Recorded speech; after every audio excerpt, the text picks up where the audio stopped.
வணக்கம். இன்றைக்கி நம்ம பார்க்க போகிற சைட் எதுன்னு கேட்டிங்கன்னா, திருச்சி டு புதுக்கோட்டை என்ஹெச்லேருந்து பாரதிதாசன் யூனிவர்சிட்டிக்கு பேக் சைடு ஒரு அருமையான நியூ சைட் வந்து லான்ச் பண்ணியிருக்காங்க.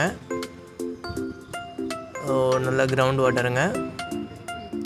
ஸோ இப்போ நீங்கள் வீடியோவில் பார்க்கலாம். ஸோ நம்ம பாரதிதாசன் யூனிவர்சிட்டிக்கு அப்படியே சைடில் வர்ற ரோட்லேயே தான் நம்ம போயிட்டுருக்கோம். சின்ன சூரியூர்னு சொல்லுவாங்க அந்த வில்லேஜோடது. அந்த வில்லேஜ்க்கு பின்னாடி அப்படியே அந்த பாரதிதாசன் யூனிவர்சிட்டிக்கு பேக் சைடு அப்படியே நம்ம சைட் வந்து அமைஞ்சிருக்கு. அது மட்டும் இல்லாமல் நம்ம தஞ்சாவூர் ரிங் ரோடு இருக்குது பார்த்திங்களா, மாத்தூர் ரிங் ரோடு. அந்த மாத்தூர் ரிங் ரோட்லேருந்து தஞ்சாவூர் ரோடு போகிறோம் பார்த்திங்களா. ஸோ அதிலிருந்து எக்ஸிட்டாக நம்ம பிளாட்டுக்கு தனி ரோடு அரேஞ்ச் பண்ணியிருக்காங்க. ஸோ அருமையான இன்வெஸ்ட்மெண்ட் சைட்டுங்க. இப்போ இன்வெஸ்ட்மெண்ட் பண்ணிங்கன்னா ஃபியூச்சரில் நல்ல அமௌண்ட்டுக்கு போகும். ஸ்க்ரீனில் தெரிகிற நம்பருக்கு கான்டாக்ட் பண்ணுங்கள். நன்றி, வணக்கம்.